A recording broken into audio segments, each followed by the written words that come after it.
No, yo no retiro nada. Retíralo ahora mismo. Ciro, Bueno, eres un sinvergüenza. Que yo no he dicho eso. Acabo de decir tú.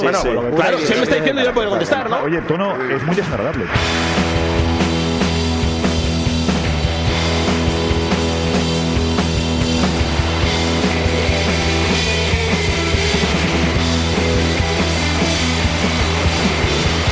Es más que un gol, son más que gritos, somos tu voz, somos tu equipo, Team Barça, Team Barça, Team Barça.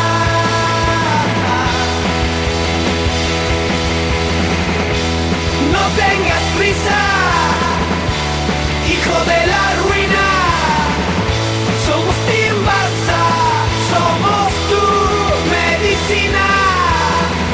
Team Barça, Team Barça,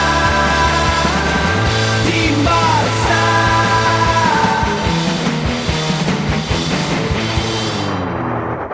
Aquí arranca Team Barça con Juanma Romero.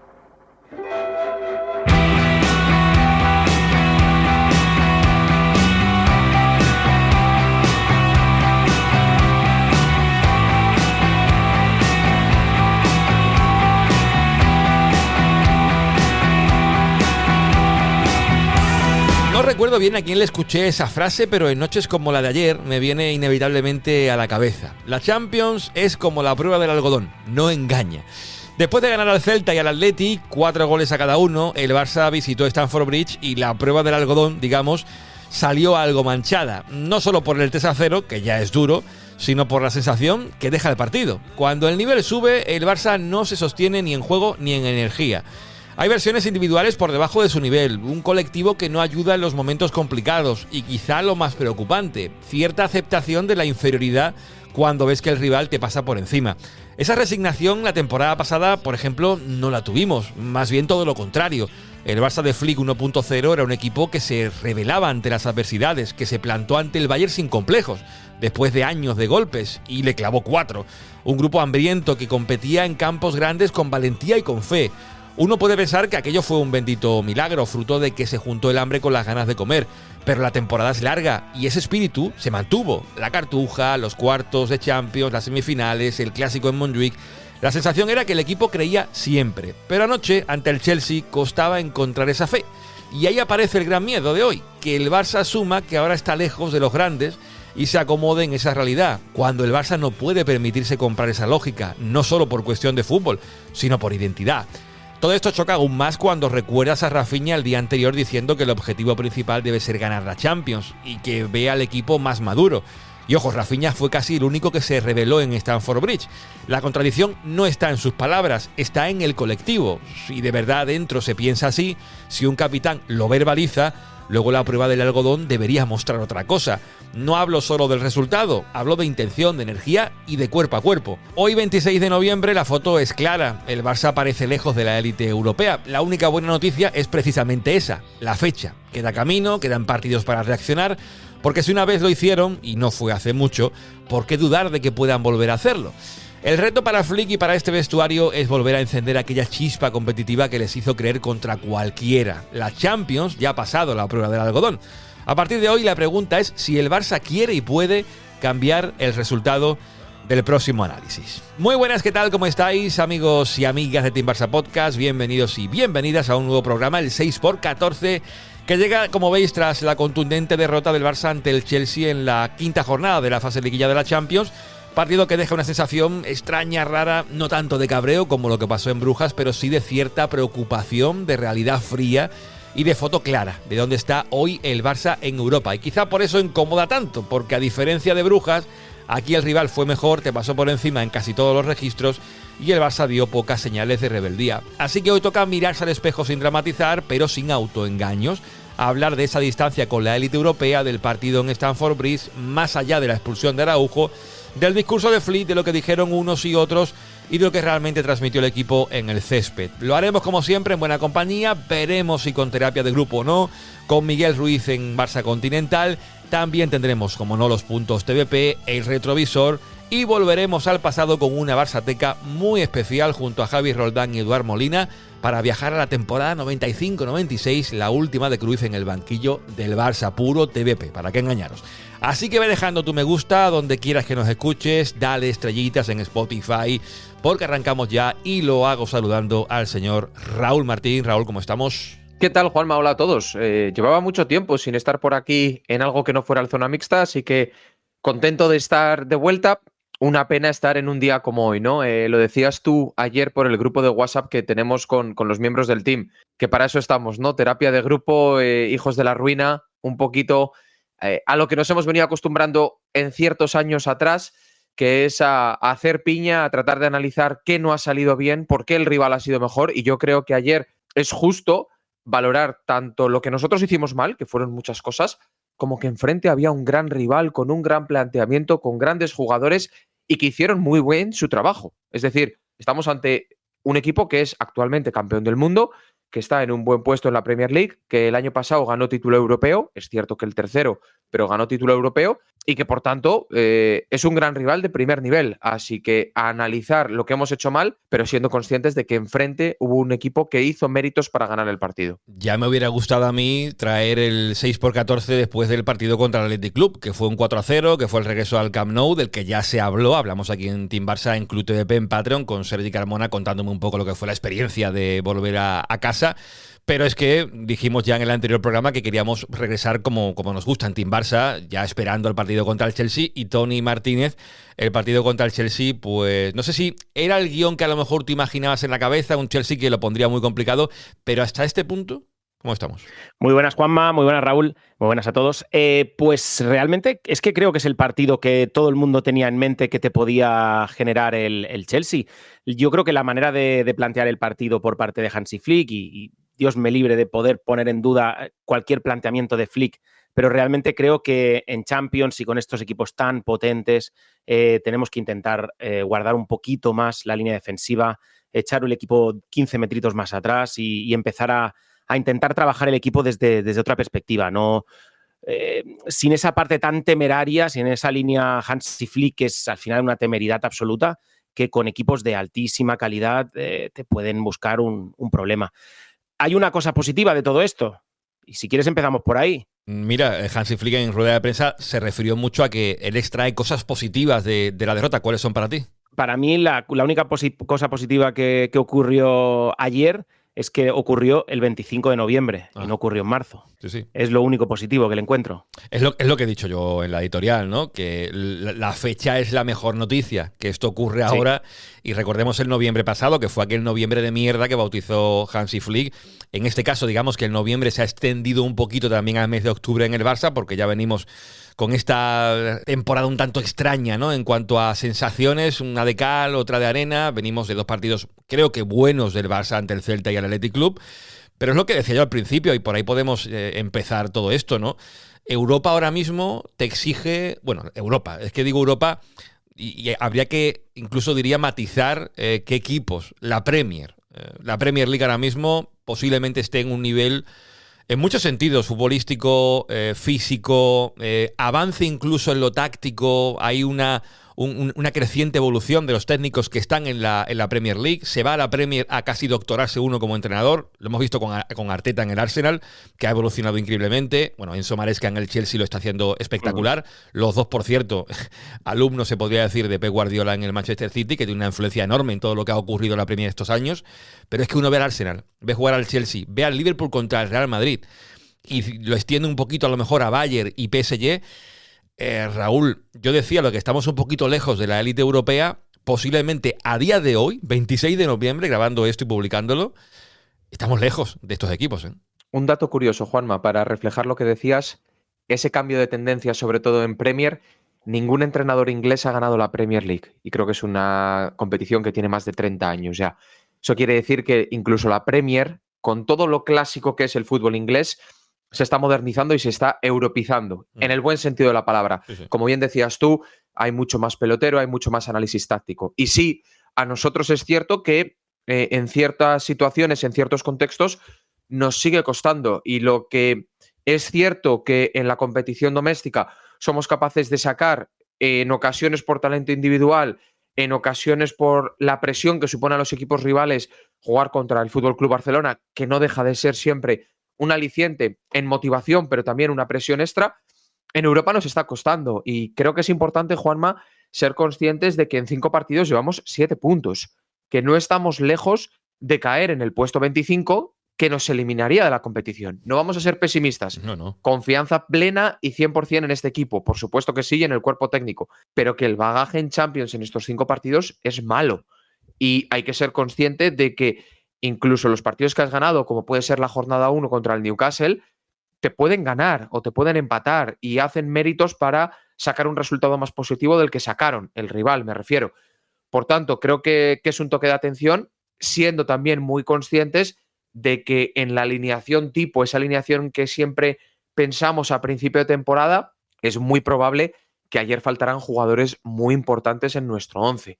No hablar solo de Íñigo Martínez, que ya nunca va a estar, pero es hablar sobre todo de Pedri, ¿no? De lo que supone la baja de Pedri para el equipo y lo que supone no tener a Olmo al 100%, lo que supone no tener a Rafinha, tampoco tienes a Rashford al 100%. En definitiva, estamos mal en Champions, sí, el resto de equipos están apretando, sí, confianza en el equipo también, pero ojo, que en 5 partidos son 7 puntos. De este partido contra el Chelsea hay muchos melones que abrir, como os podéis imaginar, porque se ha hablado mucho, como es habitual. Derrota del Barça implica no solamente que los hijos de la ruina aparezcan aquí en escena como nosotros, sino que la gente habla de todo, ¿no? Y uno entra a los grupos entra en Twitter, entra en los grupos como tenemos en nuestro caso Telegram o Discord o el grupo mismamente de Club TDP en el chat. Y hay gente cabreada, enfadada, con jugadores en concreto. El nombre de Araujo va a salir y creo que lo ideal es que lo abordemos ya. Yo considero que es inadmisible que un capitán del Barça haga lo que hace Araujo en la noche de ayer. Para mí eso no se puede dar, no se puede... Decía Flick después del partido, y no quiero tampoco aquí crucificar a Araujo, ¿no? Pero decía Flick que esto son cosas del fútbol. Hombre, cuando te pasa una vez, son cosas del fútbol. 2 también. Cuando es ya una constante y sobre todo en la máxima competición continental, a lo mejor hay un problema. No sé si la ascendencia de Araujo en el vestuario es tan grande que tienes que ponerlo sí o sí. Christensen, como leía por ahí en el grupo de Club TDP, alguno decía que viene de jugar con la selección danesa todos los partidos en el parón de selecciones. ¿Por qué no juega de inicio a lo mejor Christensen y no Araujo? Pero es que las 2 amarillas son flagrantes. Una por protestar, y es que la segunda, teniendo amarilla, yendo a destiempo a esa acción con Cucurella, ya digo, para mí es inadmisible y, insisto, esto es fútbol, esto es un deporte, pero eres el capitán del Barça, hay que tener un poquito más de cabeza, creo, en según qué escenarios, y evidentemente esa expulsión condiciona todo. Ronald Araujo ha tenido momentos marcados en muchísimos partidos importantes del Barça. O sea, recordemos, expulsión PSG, ahora expulsión con el Chelsea, blandito con el Inter de Milán el año pasado, con Thuram, que le hace un lío tremendo, blandito con Acerbi, que nos echa de la Champions en ese último gol, también en el mismo partido. Para mí, y es que ya lo hemos repetido muchas veces, ya lo hemos hablado muchas veces, y parece que como después es un jugador que le pone mucho pundonor, le pone muchas ganas, se besa el escudo cuando marca ese gol que nos hace empatar un partido o ganar por un gol, y le tenemos ese cariño porque es de aquí de la casa y lo hemos visto crecer y demás. Pero yo creo que ya ha pasado el momento de Araujo, por favor. Tenemos que conseguir competir, y es imposible que un jugador que nos ha echado de 2 Champions, porque no olvidemos que nos ha echado de 2 Champions, Ronald Araujo. Parece no hay que meter solo en el saco a Ronald Araujo, pero es una gran parte de esas 2 roturas que tuvimos. Y ahora venimos del último partido. La primera protesta es de hacer el bobo, y esta se la puedo incluso perdonar, ¿vale? Porque te equivocas, te calientas y vas al árbitro. El árbitro no tiene esa templanza de un partido Champions y te saca la amarilla, pero la segunda no puedes ir como un criminal a buscar en medio del campo de esa forma. No puede ser que un jugador de la categoría de un Barça vaya de esa manera en el centro del campo a frenar a Cucurella. Es que es imperdonable, y yo, si fuera Hansi Flick, me pensaría muy bien cuándo voy a alinear a Araujo la próxima vez. Es que evidentemente queda señaladísimo a Araujo. De hecho, ya hay gente incluso que habla de que a lo mejor no se descarta que en invierno le busquen salida, pero claro, tampoco se está vendiendo bien Araujo con sus actuaciones, sobre todo en la élite europea, que es donde más te ve la gente, ¿no? En la Liga, pues bueno, puedes hacer un gol como hizo él, creo que también marcó otro contra el Oviedo, en fin, que ha estado ahí Araujo, como decía Tony, en momentos ligueros, pero en Europa la foto es la que es. Raúl, ¿tú qué harías con Araujo? Tú que has sido además central, tú eres muy de Eric, de Araujo eres menos, entiendo. ¿Se puede solucionar lo de Araujo o ya no tiene solución? Yo lo veo complicado, Juanma, porque creo que ya es algo mental y añadiendo a lo que ha dicho Tony, que lo comparto prácticamente al 100%, ¿qué no le diría al árbitro calentándose de mala manera por una falta no pitada a Lamine Yamal para que siendo capitán te amonesten? Recordemos que es el capitán que desde hace un par de años solo permiten al capitán hablar y dirigirse al árbitro y por tanto los árbitros están siendo mucho más condescendientes con los capitanes. ¿Qué no le diría para calentarle de tal manera que le sacaban amarilla? Yo con respecto a la falta y trato de justificarle y a lo mejor estoy haciendo de abogado del diablo y como central que he sido durante muchos años, debo decir, y lo comentaba también ayer por el grupo, que generalmente los que hemos jugado a cierto nivel sabemos que las amarillas que te sacan por protestar se suelen olvidar. Es decir, trato de explicarme.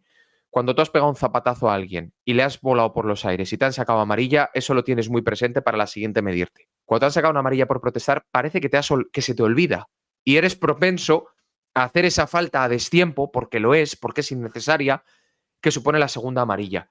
Además, el lenguaje corporal, Juanma, es que no hay ni siquiera un ápice de protesta por su parte porque sabe que se ha equivocado. ¿Tiene solución lo de Araujo? Yo lo veo complicado. Además, poco mercado, año de mundial, por lo que entiendo que él tampoco va a querer moverse a un equipo en el que no sabe si va a ser titular o no, si va a tener exposición o no. Y por último, Juanma, y a mí me parece un melón que es importante que sigamos abriendo o que siga abierto, que es cómo te condiciona jugar con Araujo, porque Cubarsí se te va a la izquierda. ¿Qué jugador perdemos con Cubarsí en la izquierda? Sí, sí. Pero no es que está poniendo, Raúl, perdóname que te interrumpa, está poniendo a Cubarsí en la izquierda Hansi Flick de forma habitual, porque juega Eric García y Eric García juega a la derecha, juega Christensen y Christensen juega a la... Bueno, Christensen aún ha jugado en algún momento por la izquierda, pero llevamos toda la temporada hablando de lo mismo, de que perdemos el 40%, ya no te digo la mitad, del 40% de Cubarsí lo perdemos jugando a la izquierda. Completamente de acuerdo. Y es algo que no acabamos de entender e imaginamos que ellos, con todos los analistas, con todos los profesionales que tienen, todo el staff, serán capaces de darnos una explicación. En el caso de Araujo, yo sí que entiendo que es por las limitaciones que tiene con su pierna izquierda, pero sobre todo en el caso de Christensen o en el caso de Eric, sí que cuesta más entender el por qué Pau Cubarsí sigue jugando de central zurdo. Entonces, volviendo al tema de Araujo, yo lo veo complicado, Juanma, y creo que es un activo a tener para Liga, para entrar en la rotación, pero creo que en las grandes noches es más importante que juegue quizá Casado en el pivote y retrasar a Eric, que incluso juegue Olmo y jugar con el 4-3-3 clásico y Eric siga en la base, o fíjate lo que te voy a decir, Juanma, incluso volver a probar la experiencia de Jules Koundé de central. Y fíjate que el francés lleva una temporada mala, sí, porque está siendo muy mala la temporada del francés, pero a lo mejor hay que repensar si Koundé puede volver a la posición central, sobre todo en estos partidos tan trascendentales. Sí, compensa, ¿no? El hecho de sacrificar a Cubarsí, que parece a priori que no. Bueno, venimos de un partido contra el Athletic Club que la pareja Cubarsí en derecha y Gerard Martín en izquierda, a mí particularmente me gustó mucho. Y se lo dije a Sergi en el directo que hicimos en Club TDP, porque equilibra todo bastante mejor, ¿no? Gerard Martín es de perfil lateral izquierdo y al jugar ahí, cuando Valde sube, cubre muy bien esa banda. Está habituado a jugar ahí. Y Cubarsí sigue en su zona. Cuando ya metes a Araujo para que Cubarsí vaya a izquierda, se tambalea un poco todo. Después del partido contra el Chelsea, Eric García hablaba, el central favorito de tu central favorito, o el de Raúl como mínimo, que hizo un buen partido contra el Chelsea. Creo que nadie puede salir destacado, pero sí muy bueno contra el Athletic Club de medio centro. Decía esto, analizando el partido, y siempre que Eric habla, hay que escucharlo. Veníamos después de hacer un buen partido contra el Atleti en casa y bueno, creo que hemos empezado bien el partido, hemos tenido un par de ocasiones muy buenas y después, bueno, pues encajas el gol a balón parado y después, bueno, obviamente la segunda parte intentar aguantar un poco, a ver si en algún contraataque podíamos hacer daño, pero bueno, obviamente el 2-0 pues te duele y poco más. Ellos nos estaban saliendo de la presión, creo que no hemos sabido ajustarnos bien, hacían salida de 3 y nosotros intentábamos saltar con los laterales y era imposible, nos encontraban todo el rato el hombre libre y hemos tenido que ir todo el rato pues corriendo detrás del balón. Tenemos que ser un poco más competitivos en estos tipos de partidos porque al final ellos te van al duelo, segundos balones y si tú ahí no te haces fuerte y te los ganan, pues es casi imposible ganar. Análisis quirúrgico de Eric García. Si no vas a los duelos, si no ganas esas pelotas divididas, lo tienes complicado, ya no en la Champions, sino en el fútbol en general. Y contra un equipo físico que le gusta además ese tipo de juego al Chelsea, es que estaba vendido el equipo ya con la expulsión.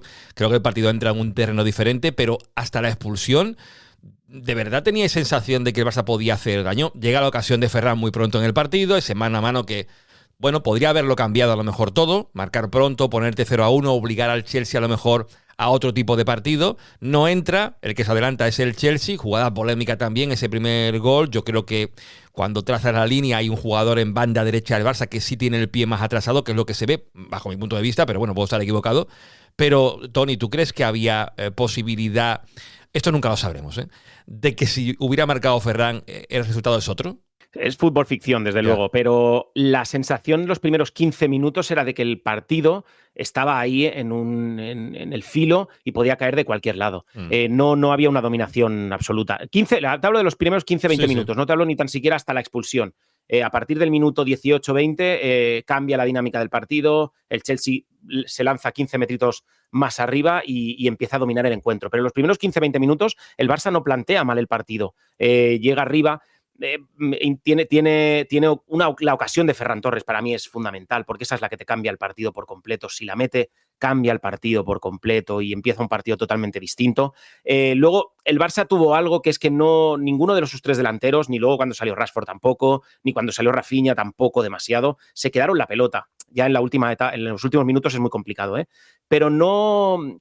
Ni Lewandowski, ni Ferran Torres, ni tan siquiera Lamine se quedaron la pelota para hacer que el equipo llegara, que el equipo pasara esa línea del medio del campo, subiera 30 metritos para meterse un poquito más arriba todos y empezar todos a esa presión un poquito más arriba. ¿Qué hacían? Que la perdían muy rápido y entonces estás vendido, porque te pilla saliendo y te pilla muy fácil la espalda el Chelsea.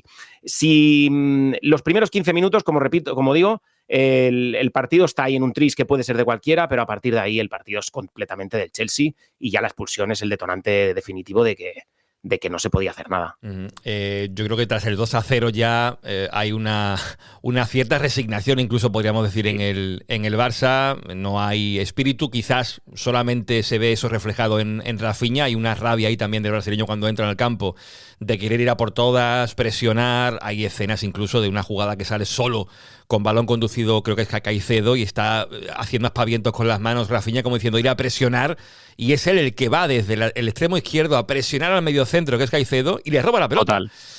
Y están como los jugadores del Barça, los mediocentros, como aculándose mucho, como teniendo miedo a ese pase entre líneas, y no hay nadie que vaya a la presión a Caicedo, que ya digo, estaba solo, y es Rafinha quien le roba la pelota. Raúl, sensaciones tuyas del partido en general, independientemente de la expulsión, ¿te convenció algo en algún momento el Barça? ¿El plan no era el que tenía que haber sido? Esto es fácil también decirlo ahora, pero ¿cómo lo viste tú? Comparto bastante con Tony que los primeros, incluso diría hasta el minuto 26, que creo que es el gol, es un partido igualado, ¿no? Que el Chelsea los primeros 5 o 6 minutos arranca muy fuerte, con una presión muy efectiva, pero también es cierto que después de ese arreón inicial, el Chelsea va muy mal a la presión, va solo con los 3 de arriba y nosotros somos capaces, o a través de Balde, que para mí es el mejor del partido, vamos a decirlo, como el menos malo del partido, rompiendo líneas en conducción, que lo lleva haciendo muy bien toda la temporada, o a través de combinaciones, sobre todo entre Fermín y Frenkie de Jong, perdón, creo que es como conseguimos romper esa presión que en mi opinión es mala del Chelsea. Sin embargo, a partir de ahí volvemos a caer en los mismos errores de elegir en ocasiones mal la presión, permitir al rival tener ese microsegundo extra que le permite dar un pase muy preciso a nuestra espalda, con gente que es muy rápida. Me empiezo a cuestionar también, Juanma, qué está pasando con, ya no voy a hablar de la línea del fuera de juego, que sé que se ha hablado mucho ya en el podcast, sino por qué da la sensación de que todos los delanteros son más rápidos que todos nuestros defensas, cuando es una tónica que el año pasado o en años anteriores no hemos visto. Es decir, cómo corrían al espacio ayer Estevao o Pedro Neto hacía parecer como que el propio Cubarsí, el propio Balde o el propio Koundé como que llevaran una mochila de un par de kilos a la espalda, cuando no es algo típico y normal. Para mí el partido no acaba ni siquiera con la expulsión. Para mí el partido acaba prácticamente en el minuto 27 cuando ellos marcan. No recuerdo prácticamente nada reseñable del 27 al 44, que es la expulsión, más allá de la sensación de que estaba más cerca el segundo que el empate a 1. Y sí, es cierto que la expulsión ya es el detonante que lo manifiesta todo. Yo confío que esto que dice Raúl se deba casi a un ejercicio físico, a una preparación física creada por el propio Hansi Flick. Porque en ocasiones ocurre que empezamos septiembre con un ritmo frenético, descomunal, llega febrero, marzo y están los equipos fundidos. Y luego equipos a la inversa, que en septiembre, octubre, noviembre parece que estén fundidos y es la preparación física la que les hace después, en abril, en marzo, que es cuando se juegan los títulos, estar como auténticos aviones. Quiero confiar, igual desde mi positivismo en este caso, quiero confiar que esto es un plan estratégico del equipo técnico para tener al equipo enchufado en la última etapa de Liga y de Champions. De hecho, creo que Flick decía algo al respecto, no tengo el corte de audio, después del partido contra el Chelsea, de que se verá un Barça muy distinto dentro de unos meses. Yo quiero pensar que también, ya lo he dicho hace nada en el podcast, de que esto ahora mismo es sobrevivir hasta enero, llegar a enero con opciones de que yo creo que la Champions, meterte, te diría incluso que entre los 8 primeros es muy factible para el Barça, son 2 partidos en casa, Eintracht Frankfurt, que bueno, que tiene sus cositas, ya lo comentaremos en su momento, y el Copenhague, y después fuera Slavia de Praga. Yo creo que, a ver, de esos 9 puntos posibles, va a ser raro que se escape alguno, así lo pienso, con 2 en casa y 1 fuera contra el Slavia Praga, con todos los respetos. Por tanto, creo que eso no es problema, pero a partir de enero es cuando habrá que medir realmente a este equipo. En Liga está a un punto del Real Madrid, con todo, pues está muy cerca del líder, que no está en su mejor momento. No es para dramatizar, porque creo que a la gente no hay que engañarla y todo el mundo está evidentemente decepcionado porque vas a Europa, el escenario más bonito, con las ganas que hay, la ilusión que hay de esa reválida de la Champions del pasado año, quedarte a nada de meterte a la final y que te encuentras con que el PSG, ¡pum!, te gana, te viene el Chelsea, ¡pum!, te golea casi. Hacía pues más de un año que no nos quedábamos sin marcar un gol en un partido, que se dice pronto. Claro, son aspectos que la gente, claro, va tocadita en estos momentos y yo comprendo al personal, porque otra cosa no, pero casi nos hemos convertido en sociólogos, con esto del podcast durante 5 años, ya uno va testeando cómo está el ánimo de la gente y evidentemente hay decepción, pero dramatismos yo creo que no habría que tener ninguno y me reitero lo que dije no hace nada, después del último podcast cuando se ganó al Celta y lo dije con Cherdi Carmona después de ganar al Athletic Club, después de ese estreno en el Camp Nou. Yo estoy muy tranquilo, no voy a decir tranquilo, pero estoy muy tranquilo con lo que este equipo ha hecho y con lo que sé que puede hacer, porque mimbres hay, lo ha demostrado. Lo que falta pues es ese punto físico que no tienes ahora para igualar el que tienen equipos como Chelsea, Arsenal, Bayern y compañía. El punto de confianza, que también es necesario, encadenas 3-4 partidos y te vas viniendo arriba. Y regularidad, que al final también eso se necesita. Ganas 2 partidos contra Celta y Athletic Club, pierdes ahora este. No hay 3 partidos seguidos en los que te asientes en esa dinámica positiva que sí vimos durante la pasada temporada. Lo complicado, evidentemente, es mantenerlo durante tanto tiempo. Es lo que siempre decimos. Segundo año es muy complicado viniendo de uno muy bueno. Hacerlo igual de bien. Se ha visto en todos los equipos de la historia. Este no va a ser una excepción. Pero a partir de enero yo creo que deberíamos de, en ese momento, juzgar con justicia al Barça, así lo veo yo. Sí, yo creo que llega el momento entrenador. Es momento entrenador. A partir de enero va a ser momento entrenador donde Flick demuestre si realmente ha trabajado eso o ya nos podemos empezar a quejar un poco de todo con razón. Decía Raúl, perdona. No, que yo creo que hay motivos para ser optimista y hay motivos para ser pesimista y cada cual pondrá bajo el prisma lo que quiera ver. Pesimismo, pues es cierto que en Europa no estamos rindiendo, que contra el Madrid tampoco hicimos buen partido. Se habló mucho en verano de que las segundas temporadas de Flick no son buenas, fair play financiero, que no hemos podido firmar jugadores, que se te va Íñigo el último día del mercado. Prisma positivo, todo lo que ya has comentado, Juanma. El equipo viene rodado, se están enganchando partidos que se está jugando bien, falta algo de continuidad, mucha lesión y sobre todo, que yo creo que es algo importante, no voy a decir equipo en construcción, pero recordemos que la piedra angular de este proyecto es Pedri, ha cumplido esta semana 23 años. Sí, sí. La edad de Valde, la edad de Cubarsí, la edad de Lamine Yamal, por supuesto, la edad de Gavi cuando se recupere, la edad de Joan García, son jugadores tremendamente jóvenes, que sí, que les tenemos que exigir, porque esto es el Fútbol Club Barcelona y aquí exigimos siempre, hay que exigirles rendimiento y resultados, pero que sigue siendo un equipo que necesita noches de Champions, que necesita estas derrotas, porque a quienes siempre nos encomendamos, a los Puyol, Valdés, Xavi, Iniesta, Busquets no tanto, pero el resto tuvieron noches de Champions aciagas y noches de Champions en las que salimos, si no goleados, bastante pisoteados. También son necesarias esas noches para el día de mañana y ojalá sea esta temporada poner la piedra para volver a ser competitivos y poder llegar a unas semifinales y a una final con la certidumbre de que vamos a ganar. Porque, Juanma, y que no se nos olvide a nadie, y este es un dato triste, van a ser 11 temporadas que no ganamos la Champions. Ojalá en la 11 ganemos la Champions, pero son 11 temporadas desde la 2014-2015. Nuestra peor racha es lo que ocurrió entre el 92 y el 2006, que fueron 14 años. Sí, sí. Yo soy optimista, Juanma. No vamos a pasar los 14 años. Yo tenía pelo, cuando se ganó la última Champions, ya ha llovido y sí, evidentemente yo creo que es una losa que no piensa ni mucho menos nadie de la plantilla actual. Tienen esa sensación de volver a hacer lo que hicieron la pasada, tienen ganas de ganar la Champions. Entiendo a Rafinha lo que decía de que el objetivo es ganar la Champions. Yo entiendo que el objetivo debe ser un equipo reconocible, un equipo que dé intensidad en todos los partidos. Lo del objetivo Champions, eso para otros clubes, entiendo que es un sueño, es algo muy bonito. Y también entiendo que diga lo de que es un equipo más maduro. Debe de serlo. Malo sería que no lo fuera después de un año como el que tuvo la pasada temporada, de un recorrido como el que han tenido los jugadores jóvenes, que decía Raúl lo de los 23 de Pedri, pero el resto es que prácticamente lo mismo, pero llevan ya compitiendo a este nivel 3-4 años la mayoría de ellos. Yo creo, volviendo a lo de Flick, que aquí también hay que abrir un poquito el melón Flick, entiendo que a lo mejor, no sé si él tenga dudas, creo que no, que alguien tenga dudas con Flick, diría que tampoco, pero yo le exijo un poquito a Flick más de autocrítica. Porque a veces veo que, bueno, en esta última rueda de prensa postpartido contra el Chelsea se quedaba con lo positivo, no quería dramatizar. Entiendo que hay que ser un poquito equilibrado, ¿no? Debe serlo como entrenador, pero le falta quizás externamente. A lo mejor internamente la hace el primero. Y lo de autocrítica a lo mejor ahora. Al comienzo de temporada se ganó contra el Mallorca y él fue autocrítico. Un poquito de la línea Johan Cruyff, que además hoy es protagonista Johan Cruyff en este mismo podcast, que era de los que cuando un jugador lo hacía bien, delante de los medios bajaba el suflé, Johan Cruyff, y cuando tenía un partido malo, él lo animaba y defendía públicamente. Pues quizás sea Flick un poco esa línea cruyffista, pero el que está encargado y es responsable de recuperar que este equipo tenga esa intensidad, tenga esa energía, el que tiene que reactivarlo es sin duda Hansi Flick, es su responsabilidad.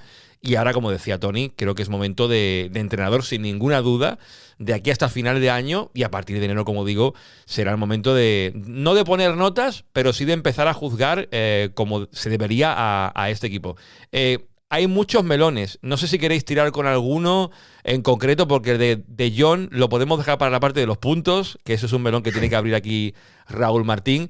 De nombres propios, Tony, ¿alguno que tú quieras comentar ahora? Mira, yo estoy un poquito caliente y quemado con Lamine Yamal y los aspavientos y la manera de interpretar el juego y de hablar o esa forma de esos aspavientos, sí, ya lo he dicho bien, esos aspavientos que hace con sus compañeros cuando pierden un balón, cuando no le da el balón, esos brazos levantados. Chico, tienes 18 años, no has empatado con nadie aún, o sea, es verdad que te ha bailado el agua todo Cristo, te ha bailado el agua toda España, toda Europa, todo el mundo, pero no has empatado con nadie como para estar quejándote, como para estar haciendo aspavientos ni a Koundé, ni a De Jong, ni a Araujo, ni absolutamente a nadie. Ayer Lamine Yamal, cuando lo cambian, minuto 80, bueno, pone esa mala cara, que me parece bien, porque está cabreado no solo por el cambio, sino está cabreado por el partido nefasto que hace.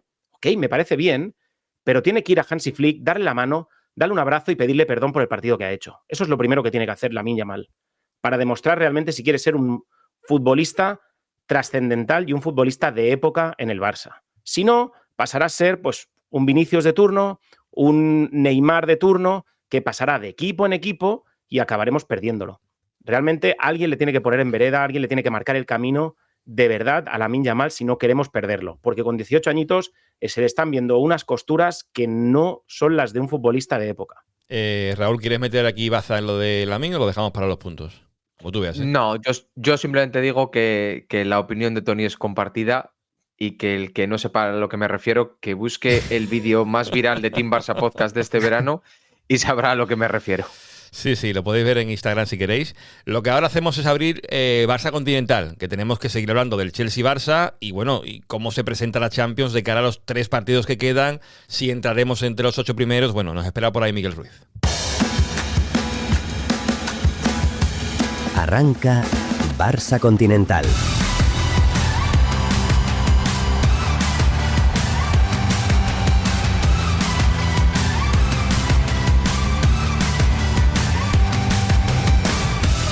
Bueno, sintonía de Barça Continental y por aquí tenemos ya al señor Miguel Ruiz, no lo hacemos esperar más. Miguel, ¿cómo estamos? Muy buenas, chicos. Un placer, como siempre, estar con vosotros, asomarme por aquí y hablar un poquito de Champions, que es lo que toca, ¿no? Esta semana, aunque sea un poco difícil, ¿no? Después del varapalo del Chelsea, la sensación es que la Champions siempre es una competición muy disfrutable. Bueno, Miguel lo ve todo, no solamente al Barça, pero del Barça te tenemos que preguntar, Miguel. Ya hemos analizado bastante de lo que fue ese 3-0. ¿Era el guión que te esperabas tú del partido? ¿Te sorprendió algo? No me sorprendió mucho, sinceramente. O sea, la realidad es que estuve en 2 o 3 previas y prácticamente la descripción de lo que iba a ser el Chelsea es clavada a lo que más o menos me esperaba. Y lo que sí me sorprendió fue la incapacidad que tuvo el Barcelona de saltar como mínimo una línea de presión para romper un poco, ¿no?, el ritmo que imponía el Chelsea. Es que en cualquier circunstancia yo creo que dejarle al Chelsea la capacidad para llevar el ritmo del partido era un retrato de suicidio, ¿no? La crónica de una muerte anunciada. El Chelsea tiene jugadores para ir al espacio, para buscarte mucho en profundidad, para conectar también por dentro, para presionar mucho por dentro, para presionar mucho por fuera. Casos como el de Caicedo, como el de Cucurella, partido muy bueno también de Malo Gusto.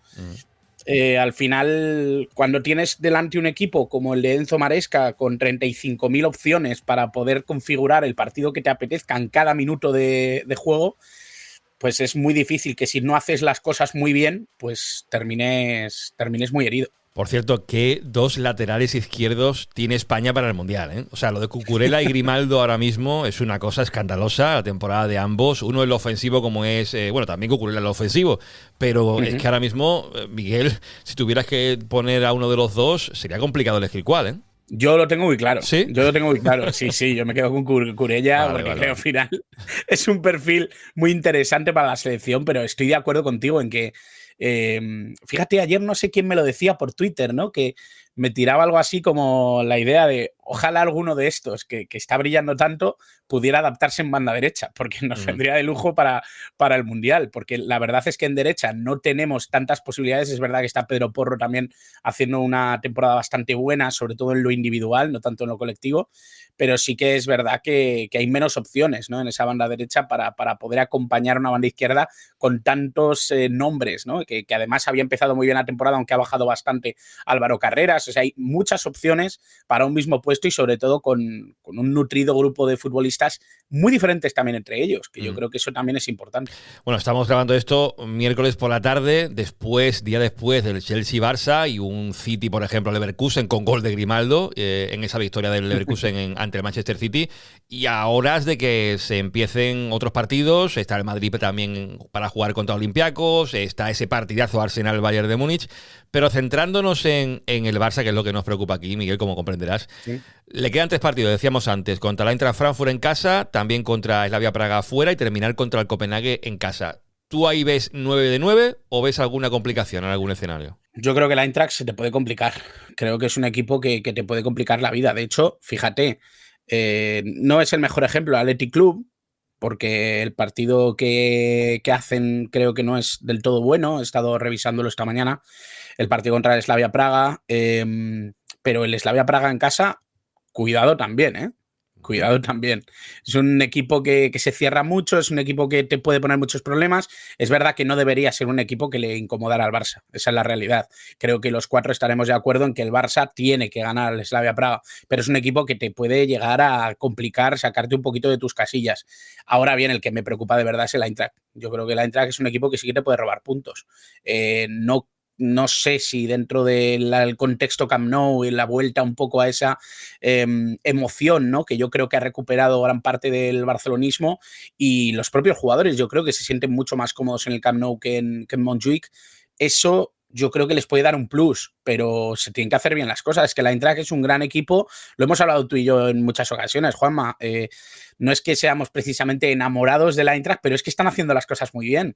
No es un equipo que a mí me haya comido yo qué sé, el alma nunca, ¿no? Pero llevan 4 o 5 años haciendo las cosas tan bien que es imposible, ¿no? El fiarte de que no te puedan hacer daño en un momento dado. No, es que la Eintracht Frankfurt, y entraremos seguramente a comentar un poquito más de ello la semana que viene o la siguiente, antes de que se juegue el partido, en Bundesliga es del segundo, después del Bayern, que es una cosa aparte, evidentemente, que más goles ha marcado, y entre los primeros puestos de la Bundesliga también es de los que más ha recibido goles, porque es un equipo muy ofensivo, pero atrás también tiene problemas, ¿eh? Y hay una variable interesante, y es que es de los mejores visitantes de Bundesliga. Sí.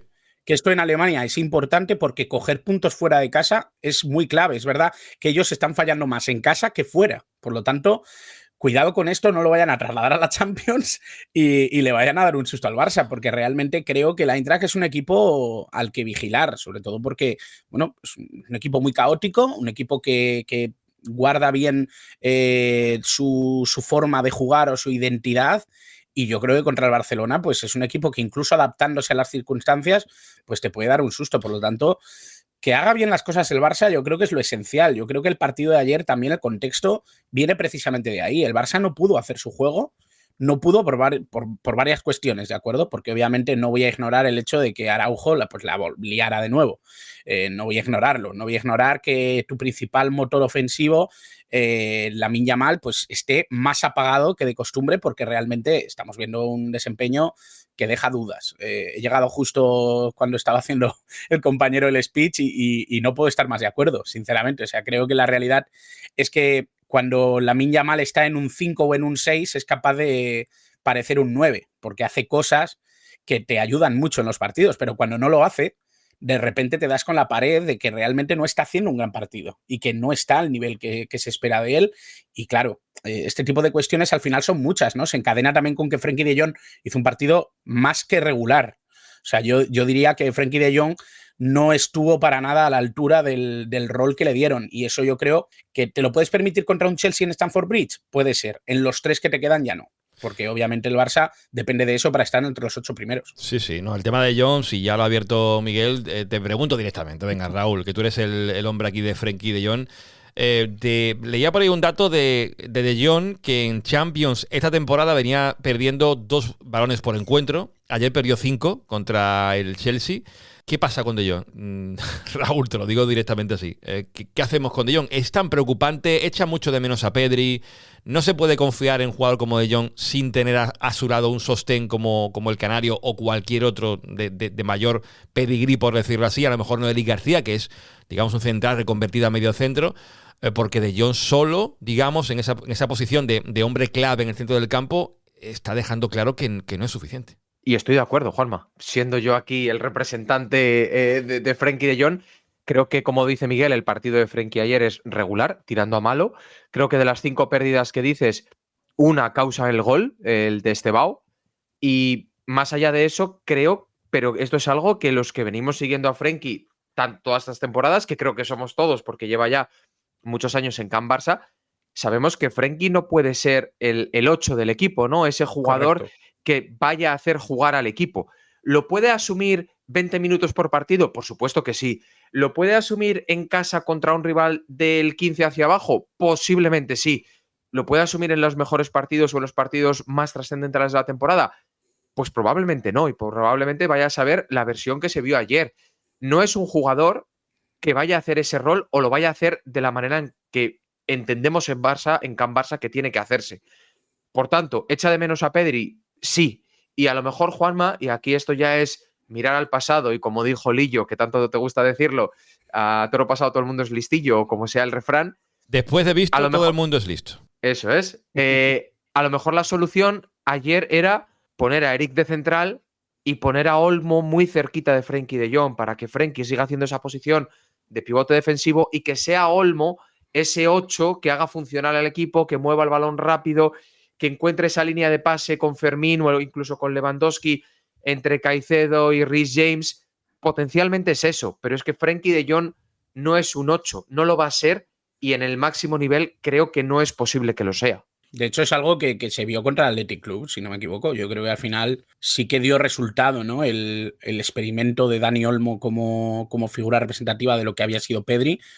En un partido en el que Fermín se iba a conectar tanto con la línea ofensiva, al final le estás reduciendo mucho las opciones hacia adelante de Frenkie de Jong, le estás obligando a tener mucho el balón en su poder, y eso obviamente precipita, ¿no? que esa media de 2 pérdidas por partido se multiplique, sobre todo ante un equipo que por dentro es tan intenso, porque siempre se habla de Caicedo, pero es que es Caicedo más Reece James más Enzo Fernández, que aunque Enzo Fernández jugó casi de delantero centro en muchos tramos, es un jugador muy, pero que muy intenso y que ayuda mucho en la presión por dentro.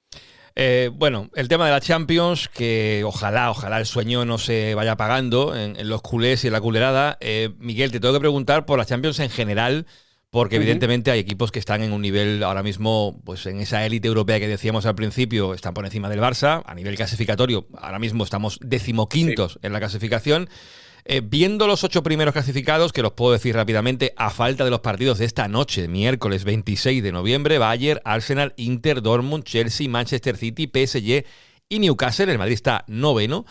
¿Te mojarías con una sorpresa? ¿Quién no se mete en esos 8 primeros? ¿Te jugarías ya quién va a ser primero cuando cierre la fase liguilla? Yo creo que primero va a terminar siendo el Arsenal. Creo que ahora mismo tiene un poquito más de juego de cintura que el Bayern de Múnich. Además va a perder a Luis Díaz contra el partido que va a jugar precisamente esta noche. Creo que en ese partido sigue siendo favorito el Arsenal por 2 motivos fundamentales. Uno, juega en casa, y 2, el Bayern de Múnich tiene uno de sus jugadores más importantes fuera. Creo que el primero va a ser el Arsenal y perdón. Sí, que vale. No, pero sí que quería decir que de los que se pueden caer de estos 8, fíjate, yo diría que los más endebles, o por lo menos lo que me da la sensación de que pueden ser los más endebles, son Newcastle e incluso, ojito, el Paris Saint-Germain, ¿eh? Bueno. Ojito, el Paris Saint-Germain no se descuide y tenga... Lo que pasa es que, claro, hay que mirar los partidos que le quedan, que yo, por ejemplo, no lo tengo en la cabeza. Bueno, le queda Athletic Club, vamos a decirlo así, con todo el respeto al Athletic, no está siendo un rival especialmente duro en general, y le queda el Sporting de Portugal, junto con el Newcastle. Ojo, Ojo, cuidado, porque ahí puede estar la papeleta. Creo que la última jornada la juegan contra el Newcastle. Eso sí que puede ser un caramelo envenenado. E irte a jugar a Lisboa no creo que sea especialmente duro. Pero sí, yo creo que lo del Newcastle puede ser uno de los que puedan rotar. Hay un par de equipos que me parece que, incluso fuera de los 8 primeros ahora mismo, tienen papeletas para poder meterse ahí. Uno de ellos, obviamente, es el Real Madrid. Y otro de ellos, para mí, puede ser el Liverpool. A pesar de que está dando muy malas sensaciones, es un equipo que ha fallado poco, y aunque haya fallado, muy ruidoso. Es verdad que es un equipo que se puede agarrar relativamente fácil en estos últimos 3 partidos a la zona de los 8 primeros, y creo que son los que pueden estar ahí un poquito en la quiniela. Veremos si el Dortmund, por ejemplo, en los últimos partidos no la prepara y todas estas cosas, porque en el fondo, con 3 partidos, 9 puntos en juego, son muchos puntos como para poder hacer ahora una quiniela, pero sí que tengo la sensación de que el que más se puede mover de todos esos quizás el Newcastle. Bueno, nos mojaremos sobre todo cuando llegue la última jornada, que será disputada a la misma hora y será emocionante, sí, seguro, y ojalá que el Barça entre con esos 9 puntos sumados en los 3 partidos que restan. Y en Barça Continental seguiremos conversando con Miguel Ruiz, que es siempre un placer tenerlo aquí. Así que nada, Miguel, te dejamos preparando ya la jornada que queda de Champions, ¿vale? Un placer, como siempre, compañeros. Chao, chao. Bueno, pues Miguel Ruiz, que lo dejamos por ahí, Barça Continental que cierra, y ahora que toca, pues sí, lo estáis deseando, creo, ¿eh? Los puntos, dirá alguno. ¿Cómo van a dar puntos después de un 3-0 contra el Chelsea? ¿No tenéis vergüenza? Sergi Carmona ya nos ha tirado palitos dentro del grupo de WhatsApp. Bueno, es lo que hay aquí. Total. Aquí no se puede fallar en los puntos. Si fallamos un día, ya habría que fallar seguramente a futuro más veces, así que hay que respetarlos, y por eso los puntos ahora. ¿Te gusta Team Barça Podcast? Pues vente a Patreon y forma parte de Club TVP, el lugar para los culés más fieles, donde encontrarás podcasts, directos, vídeos exclusivos y muchas recompensas más. Echa un vistazo en teambarça.com/Patreon y descubre Club TVP, porque si eres del Barça, este es tu club. Bueno, puntos TVP y también comentarios de los mecenas en Patreon, que han dejado muchos, ¿eh? Puntos a lo mejor no han caído demasiados, porque lo que tiene una derrota es eso, que la gente pues no está tan animada para dar puntos, pero se han dado, y no sé si decir que ha habido sorpresas en función de lo que dio el partido de sí. A nivel individual, pues no había mucha opción a dar puntos, y los que han caído creo que son los razonables. Ahora repasaremos todo eso, pero le pregunto directamente, y esto es una patata caliente, Raúl, para ti, ¿quién merecería los 5 puntos en el Barça del Chelsea-Barça? Valde. Alejandro Valde. Vale. Sí, lo compro, lo compro. De lo poquito salvable, junto con Rafinha, seguramente con su aparición en la segunda parte, sí, lo compro. ¿Y tú, Tony? Totalmente de acuerdo, Sí. Valde, por cómo rompió líneas en el momento en el que pudo romper líneas, porque después ya fue todo un descalabro, pero fue el único que dio la cara, sobre todo al inicio. Sí. He de decir que Valde se lleva puntos, pero no se lleva los 5 puntos en Club TDP. Los 5 puntos caen a otro jugador. Raúl ya lo sabe. Creo que Tony también, porque habrá mirado el grupo, ¿o no te has dado cuenta quién se lo... Sí, lo sabes, ¿no? Sí. Vale, Eric García. Bueno, pues ya lo ha desvelado Tony. No, rompe la magia de aguantar. Me he tirado a la piscina, ¿eh? Pues sí, Eric García, ¿por qué se basa la gente, pensáis, en Club TDP, que son, aquí respetamos al máximo a los mecenas de Team Barça Podcast, pero ¿por qué los 5 para Eric? ¿Tú qué piensas? ¿Por qué se basa la gente en Eric García como el mejor del partido, Raúl? Bueno, yo creo que por la polivalencia, ¿no? Al final es el que a quien le toca tapar todas las bajas que tenemos en el centro del campo, ocupando la posición de pivote, y cuando Araujo hace esa opción tan comprometida en el 44 es al que le toca volver a cambiar de posición al central. Además, Juanma, y esto es algo que venimos viendo todos los años en los puntos TVP, hay siempre un doble rasero entre el rendimiento del jugador y la expectativa que como aficionados tenemos. Es decir, Lamine Yamal tiene que hacer un partidazo para poder entrar en los puntos, porque todos ya esperamos que dé una asistencia con el exterior perfectamente medida a la cabeza de Lewandowski, y si hace solo eso, no va a estar en los puntos. En cambio, en Eric García, como desafortunadamente venimos de una temporada en la que no estuvo, la temporada pasada, y ahora ha vuelto, la gente tiene las expectativas bajas con él, y en cuanto ofrece algo de rendimiento, que por cierto lo está ofreciendo, puntos para él. No, es que Eric García contra el Athletic Club no lo dijimos en abierto porque no se hizo programa, pero Sergi y servidor dimos los puntos en ese directo que hicimos en Club TDP, y Eric García se llevó 3 puntos ante el Athletic Club. Los 5 fueron para Fermín y el puntito para Lamine, y uno extra que dimos aquí el señor Carmona y servidor para Ferran, que lo coloca con 10 puntos, muy lejos todavía de la parte alta, porque esos 2 goles ante el Athletic Club pensamos que merecían ese punto extra.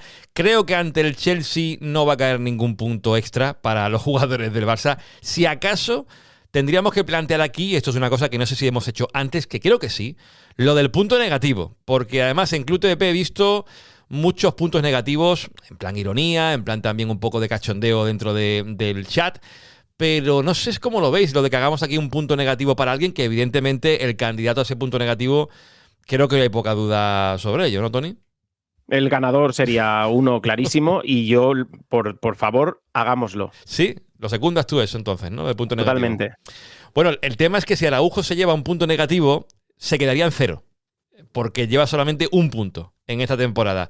Si Raúl, que también es un poco el jefe de los puntos TVP, da el ok, podemos hacer efectivo esto, Raúl, y le pones el negativo a Araujo y se quedaría en 0. Y con un punto, lo que también me sorprende mucho, me sigue sorprendiendo y me sorprenderá hasta que acaben los puntos TVP, es que Cubarsí solamente tenga un punto. Cierto es que la temporada tampoco ha sido espectacular de Cubarsí, pero el tema defensivo siempre muy relegado en los puntos TVP, Cuasi con 1. Ahora repasamos los puntos en general. ¿Quién son los 5? Que ya lo ha dicho Tony, Eric García, Valde, los 3. Y el punto que quedó al final para Rafinha, lo cual me alegra. Comentarios de la gente de Club TDP, calentitos, la mayoría de ellos. Antonio PS88. Araujo debe salir del Barça. No hay más discusión. Entre lesiones constantes y estas idas de olla, siendo capitán deja mucho que desear. También en verdad que el árbitro muy mal. No se puede sacar amarilla en un partido de alta tensión en el minuto 30. También uno por aquí de Luis Bóveda, muy contundente. El resultado de la expulsión de Araujo y teniendo toda la segunda parte por delante con uno menos no es tan extraño. Tiene toda su lógica. Sin entrar en si el equipo estuvo mejor o peor, delante estaba el Chelsea, no un equipo de la media tabla de la Liga Española, y hay que ser realistas. De hecho, a mí el Chelsea me gustó mucho y creo que es uno de los favoritos para ganar la Champions este año. El problema que veo es cómo puede afectar esta derrota en un equipo que estaba empezando a coger confianza. La clave está en los partidos que quedan ahora hasta fin de año. Si el equipo no se viene abajo, hay opciones para todo. Esperemos que el equipo no se vea afectado y no se venga abajo. Y él decía que no era día para dar puntos. Y por aquí, por ejemplo, Marco Terán dice, desastre lo de Araujo, no tiene presentación ni defensa cuando tienes a Christensen y Gerard Martín en el banco. Me voy jodido, no hemos jugado a nada. Hoy no hay puntos para nadie. Solo dejaré negativos. Y digo los negativos de Marco Terán. -1 a Ferran, -3 a Koundé y -5 a Araujo. Marco, no daremos -5, me parece un poco exagerado los 5 negativos. Daremos uno negativo, ya está dado, y por tanto Araujo se queda en 0 puntos, lo cual, bueno, pues no deja de ser también gracioso esto, por decirlo así, que después de la noche de ayer Araujo se quede en 0 puntos. Y la clasificación general, Raúl, ¿cómo está ahora mismo? Porque yo tengo muchas ganas de que no se mueva como está ahora mismo por el hecho de Pedri, porque ya dijimos que haríamos un trofeo físico y que nos encantaría que lo ganara Pedri por el hecho de poder entregárselo, incluso diría casi personalmente a la gente de la Peña de Tegueste. ¿Cómo está la clasificación ahora mismo? Bueno, pues Pedri sigue liderando con 30 puntos y lo que han conseguido estos dos últimos partidos versus el Athletic Club y versus el Chelsea es que el segundo y el tercer puesto está muy apretado, con 23 puntos para Eric, 22 para Rashford y 21 para Fermín, es decir, plata y bronce en solo 2 puntos de diferencia. Luego ya por debajo quedaría 6 puntos por debajo con 15 Lamine Yamal, 12 de Jong y ya los 10 de Ferran que has comentado, y a partir de ahí pues gente que ha ido recibiendo puntos en 1 o 2 partidos como máximo. Por cierto, Joan García, que lleva 8 puntos, ¿alguna queja de su partido anoche o en los goles no pudo hacer nada, no tiene ningún tipo de responsabilidad? ¿Qué pensáis? Es verdad que no da la seguridad y la confianza que ha dado en otros partidos, pero yo lo dejaría simplemente en una noche aciaga de todo el equipo y Joan García se suma también a esa noche. No fue salvador, pero tampoco fue culpable. ¿Y tú, Raúl, qué piensas? Prácticamente lo mismo. Creo que solo falla en uno de los 3 o 4 goles que anulan al Chelsea, pero en los 3 que suben al marcador, que te para alguna de ellas, bien. Que no te la para, creo que no se le puede reprochar que no lo haya hecho. Leo por aquí un par más de comentarios. César Brito, el amigo César Brito. Siendo totalmente honestos, ¿estamos para competir en Europa?, se pregunta César. Un equipo serio como el Chelsea nos ha superado en todas las fases del juego. Ya sé que con 10 es complicado. Veo severas carencias en cuanto a la disposición anímica del equipo. En otros momentos, con independencia del marcador, se tenía el convencimiento de que se remontaban los partidos. Veo muchas sombras si en partidos de máxima exigencia damos esta imagen. Daniel Torres, por ejemplo, dice: venimos de partido difícil de puntuar por positivo y pasamos a otro difícil por negativo. Temporada de muchos altibajos. Contra equipos de este nivel o estás al 110%, yo diría el 200%, Daniel, o te pasan por encima. Eric 5, Rafinha 3, Joan García 1, dice él, un punto para Joan García. Pese a los goles, se nota en positivo su vuelta. Y veo por aquí otro, por ejemplo, de Héctor Pinedo, el amigo Héctor. Hay que decirlo, han sido mejores que nosotros. Ya con igualdad numérica nos estaban metiendo atrás, así que con uno menos era misión imposible. Aquí hay que mirar muchas cosas. El planteamiento tampoco ha sido el mejor, el 11 titular deja muchas dudas. Lo que está claro es que ese nivel de intensidad no llegamos, por lo que hay que tener otras opciones de juego para estas noches. El debate está caliente y si queréis seguir el debate en Club TDP, pues os venís a teambarsa.com/Patreon, que por cierto, lo digo también por aquí, estamos en la semana de Black Friday y hemos hecho una ofertita para la gente que quiera venirse a apoyarnos económicamente dentro de Patreon, y tenéis la opción de, si sois miembros gratuitos, haceros con una suscripción anual con un 20% de descuento y una nueva categoría que es el Black Friday, que le hemos puesto un nombre tampoco muy original, que te va a costar €1 menos mensualmente. que la VIP, que son 4,99 para el contenido exclusivo en general. El Premium es otra historia y solamente está la élite de Team Barça Podcast y no creo que tú quieras formar parte de ella, o a lo mejor sí. Si quieres ser miembro VIP, tenéis la opción de Black Friday, entráis en teambarça.com/Patreon y lo veis. Lo que viene ahora, que también lo vemos ya porque está aquí a la vuelta de la esquina, es el retrovisor. Tenemos partido el sábado. El retrovisor de Tony Martínez.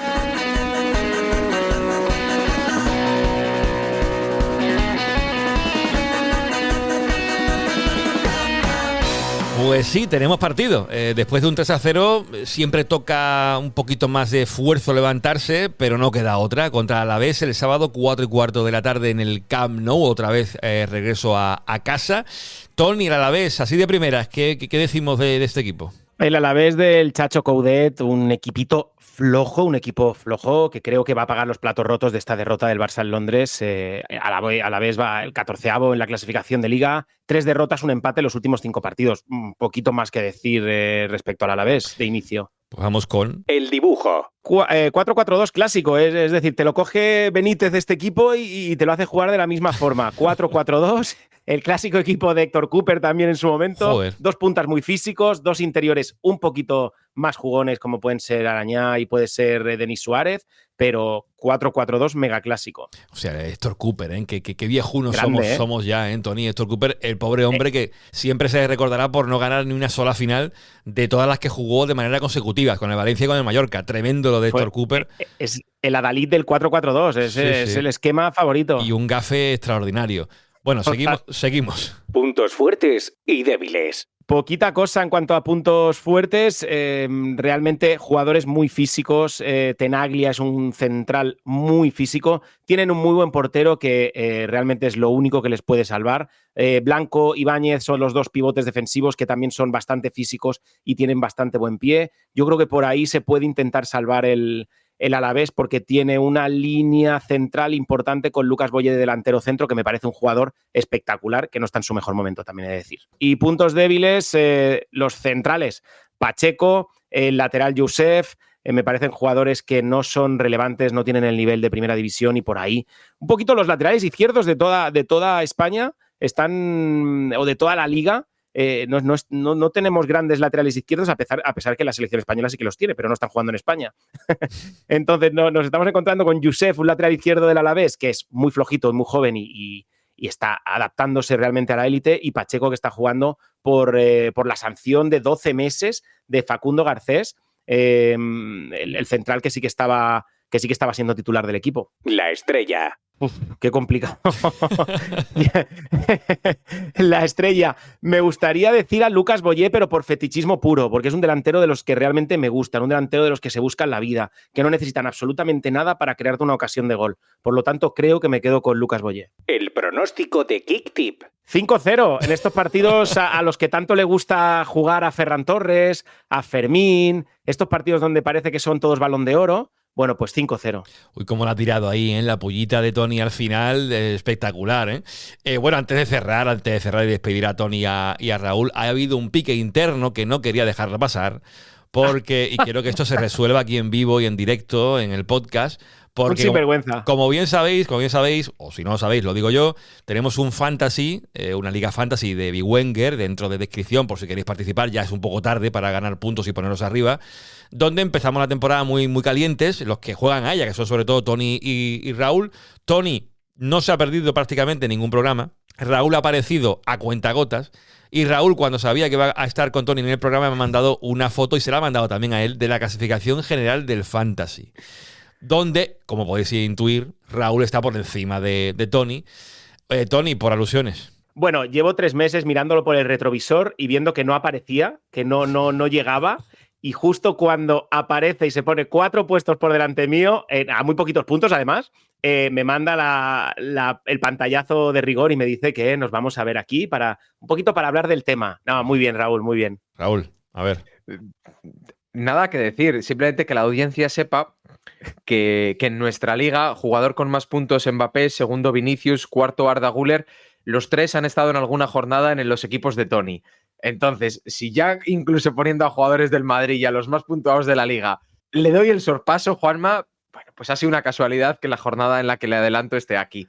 Pero oye, rivalidad sana hasta la jornada 38 y sobre todo que estamos bastante mal ambos en la clasificación general, vaya por delante. Sí, porque eso no lo hemos comentado, tampoco viene al caso, pero estáis ahí en la zona ya roja, ¿eh? Top 50, ¿no?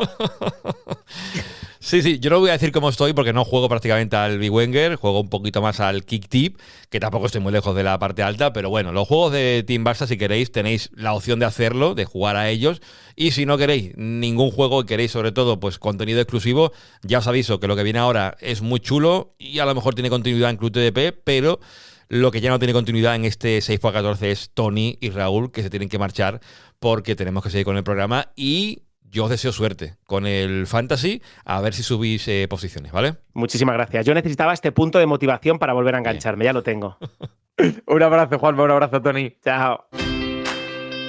Sabemos que llevas al Barça en el corazón. Ahora llévalo al siguiente nivel. En BetBrothers tienes análisis, pronósticos y las mejores casas de apuestas con licencia en España. Vive el fútbol con BetBrothers. Juega siempre de forma responsable y solo si eres mayor de edad. Jo necessito prendre les decisions que més convenen al Barcelona. I en aquest moment el que convenia era treure el senyor Cruyff. I dic això perquè jo no puc tindre un professional que guanya 300 milions de pessetes i que no tingui una dedicació al club.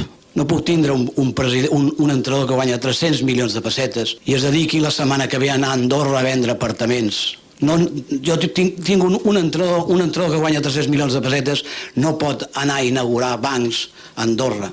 Aquesta setmana hi ha 2 dies de festa de la plantilla perquè vagin al torneig de Mallorca. Jo no necessito aquest entrenador.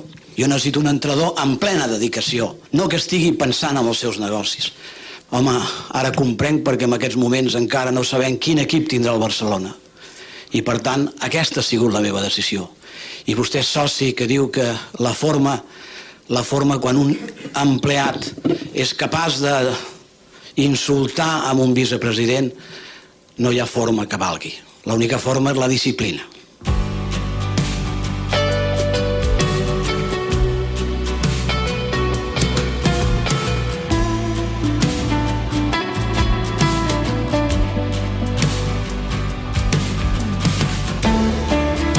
Bueno, pues seguimos en Team Barça Podcast, seguimos dejando el presente de lado y yéndonos, como ya habéis escuchado, al pasado, 30 años atrás, cómo ha pasado el tiempo, saludando también a la gente que nos ve por Club TDP en Patreon, porque esto lo estamos haciendo en vídeo. Nos tenemos que ir muy lejos en el tiempo porque tenía yo ganas de traer una Barçateca de nuevo aquí a Team Barça Podcast, el programa que se encarga de hablar del pasado dentro de TDP, es el Pase Atrás, pero en el semanal nos gusta traer píldoras de momentos especiales en la historia del club, y este sin duda lo es, porque la temporada 95-96 fue una temporada histórica en lo negativo porque fue el adiós de Johan Cruyff, el cese del técnico holandés, una temporada que para los que nacimos en la década de los 80, los 90 fueron la que nos marcó futbolísticamente a todos nosotros, y esa temporada 95-96 tiene además una persona que ha relatado en un libro la crónica de cómo se fue desarrollando. El Dream Team 2, lo que pudo ser y no fue, el nombre así suena muy potente, porque recoge lo que Cruyff tenía en la cabeza, ese sueño de por qué no empezar un Dream Team 2.0, pero que finalmente acabó con su adiós a final de la temporada 95-96. Se cumplen casi, pues eso, 30 años, estamos en 2025, en mayo de 2026 se cumplirán años del cese de Johan Cruyff, del adiós del flaco, y ese libro, como digo, lo escribió una persona que está aquí con nosotros hoy, que es el bueno de Eduard Moliné, al cual saludo. Eduard, ¿cómo estamos? Buenas, Juanma, ¿qué tal? Encantado de estar con vosotros. Bueno, Eduard, un libro que, claro, ahora te preguntaré mucho sobre él, porque la temporada 95-96 a muchos nos viene directamente a la cabeza por lo de Cruyff, pero también por De la Peña, la quinta del Mini, temporada que pudo ser buena jugando con el nombre de tu libro y acabó siendo pues no demasiado positiva, pero así de primeras, Eduard, dejando de lado el libro, lo primero que te viene a la cabeza cuando piensas en la 95-96, ¿qué es? La quinta del Mini, no me viene nada más, o sea, es que era una quinta que creo que a todos nos apuntaba muy alto, ¿no? La quinta del Mini, bueno, es que Belamazán, De la Peña, Quique Álvarez, tiro de memoria, Rullé, y alguno me falta por ahí para contar los 5, Juan Carlos Moreno también estaba por ahí. La quinta del Mini, lo de Cruyff, y esto pues también sabe mucho de la temporada 95-96 y no se podría perder esta Barçateca el bueno de Javi Roldán, al cual también saludo. Javi, ¿cómo estamos? Hola Juanma, hola Eduard, ¿qué tal? Bueno, Eduard dice, Javi, la quinta del Mini. ¿Tú también tienes esa imagen primera cuando piensas en la 95-96? Pues no, a mí no me impactó tanto. A mí de la quinta del Mini me impactó de la Peña. Pero lo cierto es que yo cuando pienso en aquella la recuerdo como de mucha ilusión, ¿no? Porque, como bien dice el nombre del libro, parecía que íbamos a renacer, ¿no? Después de la temporada anterior. Así que la recuerdo con eso, aunque luego fuera dramático, pero la recuerdo más bien como, pues, el último Barça de Cruyff, que por lo menos a mí me pareció un buen equipo, ¿no? A diferencia de la temporada anterior. Una temporada 95-96 que, además de ser la última de Johan Cruyff como técnico, fue una temporada con muchos cambios, ¿eh? En la Liga Española. Estaba revisando que fue la liga primera de los 22 equipos aquella, que se jugó porque no descendieron ni Celta ni Sevilla. Fue también la primera en la que se pusieron dorsal y número ya de manera, digamos, oficial en todos los jugadores. La primera con los 3 puntos, a diferencia de los 2 que había anteriormente. Bueno, Eduard, imagino que en la labor de documentación de lo que fue la temporada aquella, viste mucho sobre esto que estoy contando ahora, y fue una temporada, por tanto, novedosa en ese sentido, ¿no? Totalmente, porque es lo que hablábamos, ya desde principio de temporada, un empate ya no les valía, porque antes un empate se quedaba con el 50% de los puntos, ¿no? Ahora un empate era como perder el partido. O sea, esto Johan en pretemporada o inicios de temporada, creo que empezamos en el campo del Valladolid, ya hizo mucho hincapié en esto, en que un punto era como perder un partido, no podías ir a vamos a empatar aquí que nos vale, ¿no? Un empate como antes, que podías ir a campos de equipos así más humildes, pero que sabías que eran campos difíciles, como podía ser el Molinón o campos así, y te valía un empate, ¿no? Pero en este caso, con la Liga de 3 puntos, tenían clarísimo que o eran victorias o ahí dejabas escapar mucha comba con los otros equipos. Eduard, ¿cuándo nace en ti la necesidad de escribir un libro sobre esa temporada en concreto? Pues yo siempre quería ser periodista, ¿no? Desde pequeño, pero con el paso del tiempo y tal, mi vida cambió y se fue por otro camino.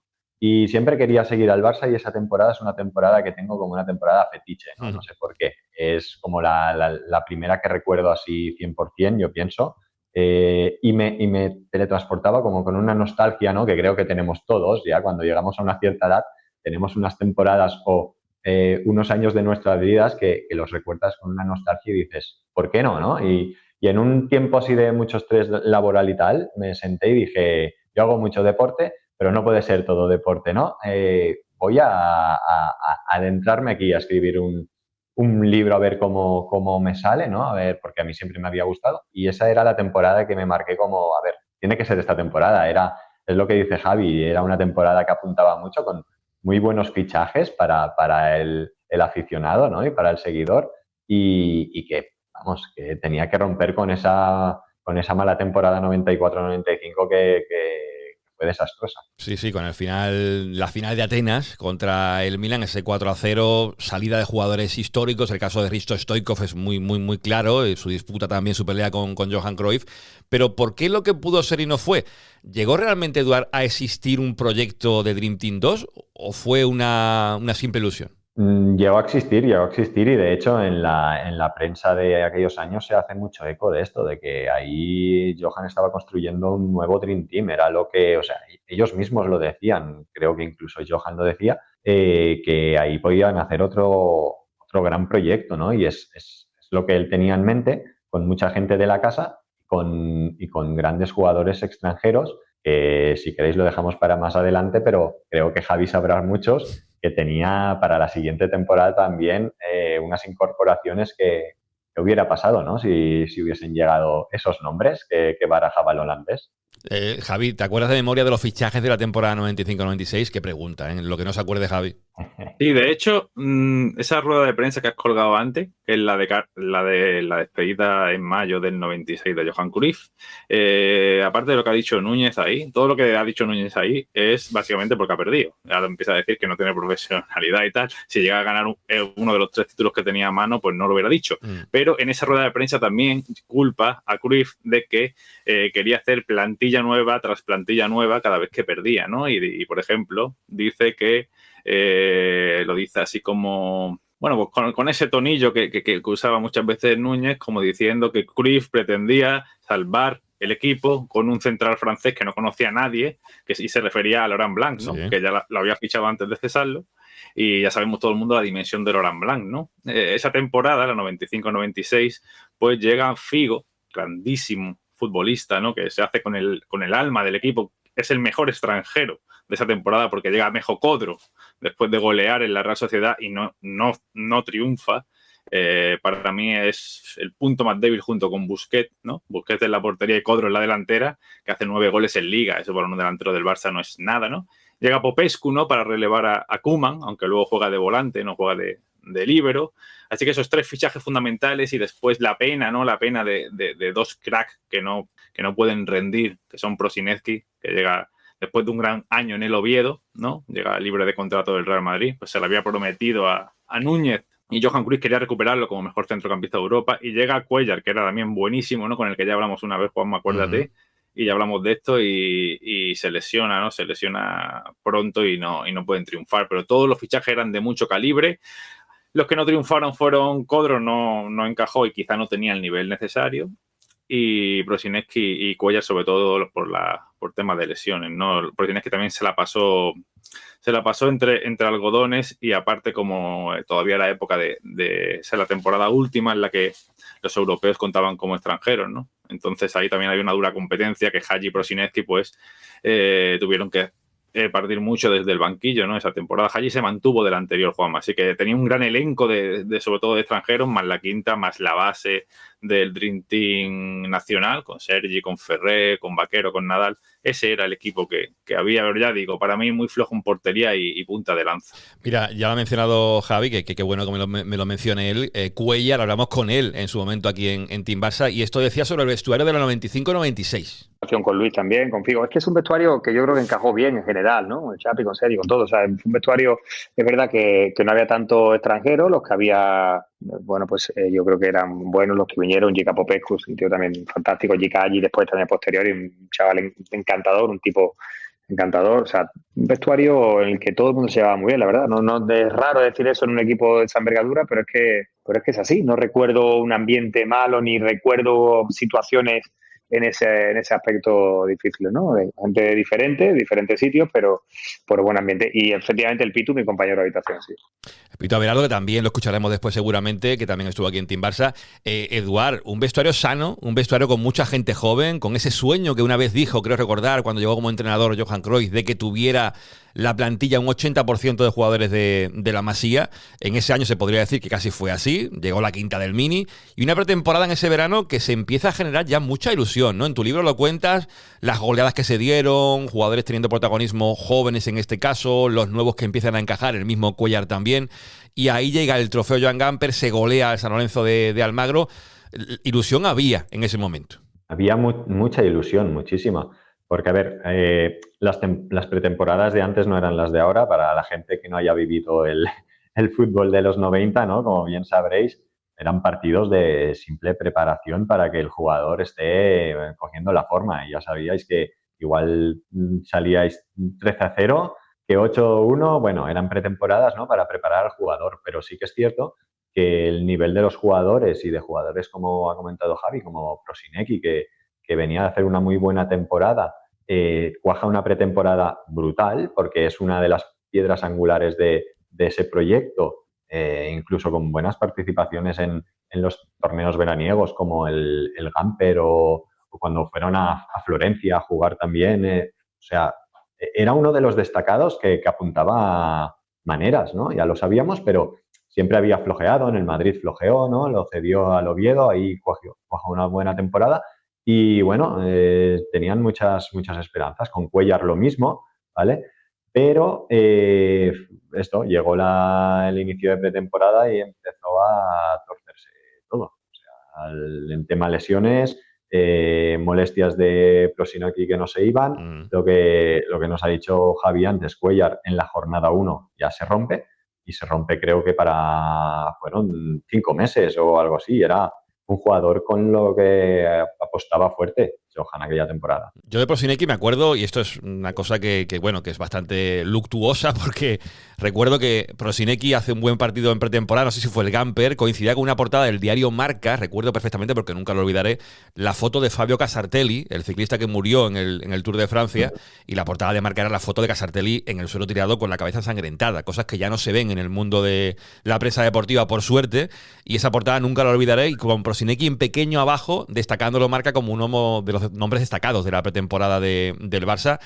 Javi, era un equipo que estaba construyendo Johan en ese verano del 95, se podría decir muy cruifista, ¿no? Guardiola, Figo, Hagi, Codro. Bueno, Busquets en portería, tú decías lo de la tara, ¿no? En la portería, pero un equipo que tenía una pinta a nivel técnica bastante alta, ¿eh? Sí, a nivel técnico, es que Cruyff siempre adoró a los futbolistas. La base del fútbol de Cruyff era la técnica. A él le encantaba. Por eso criticaba a De la Peña por no dominar la izquierda. Le gustaba tanto como lo dominaba su hijo, que este año tuvo lesiones y no pudo participar, otro de la Masía que estaba en la plantilla. Y él decía que su 10 preferido de la época era Jika Hagi, otro jugador netamente técnico. Prosinecki también. Lo que pasa que luego Prosinecki era demasiado individualista, entonces lo terminó poniendo de extremo. Pero siempre él se basaba sus fichajes en la técnica, ¿no? Y también, por supuesto, si es para la defensa, pues centrales o marcadores que fueran duros, ¿no? Pero que pudiera darle el balón. Aloisio, cuando llegó al principio, era un central brasileño que le podía dar el balón. Popescu, que por eso jugó de volante, que había jugado también muchas veces con Rumanía de volante. Jugadores que, aunque fueran duros en el cuerpo a cuerpo, también pudieran dominar el balón, ¿no? Así que era un equipo, como tú bien dices, bastante adecuado, ¿no? Para Cruyff, y con ese Pep Guardiola y con ese vaquero, con su función concreta, ¿no? Y incluso Busquets era el portero técnicamente, en cuanto a juego de pies, ideal, ¿no?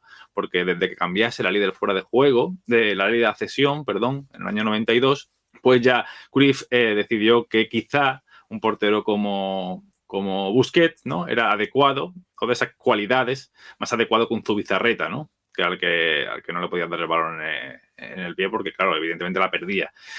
No acertó con el nivel de parar balones de Busquets, ¿no? Pero también era adecuado, como tú bien dices, a la idea de Cruyff, ¿no? Así que pintaba muy bien y de hecho fue bastante bien, ¿no? Lo que pasa es que luego en el tramo decisivo se cayó todo, desgraciadamente, ¿no?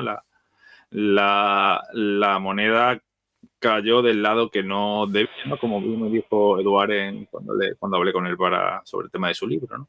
Es que uno mira resultados de la temporada 95-96, la primera derrota llega contra el Compostela, que también fue muy sorpresiva, evidentemente, en la jornada 10, y después sí que es cierto que pierde los duelos contra el Atlético de Madrid, que fue el que acabó ganando el doblete, pero en UEFA, por ejemplo, no pierde hasta la vuelta de semifinales contra el Bayern de Múnich en el Camp Nou, y en la Copa del Rey tampoco pierde hasta la final contra el Atlético de Madrid, la prórroga, con ese gol de Milinko Pantic.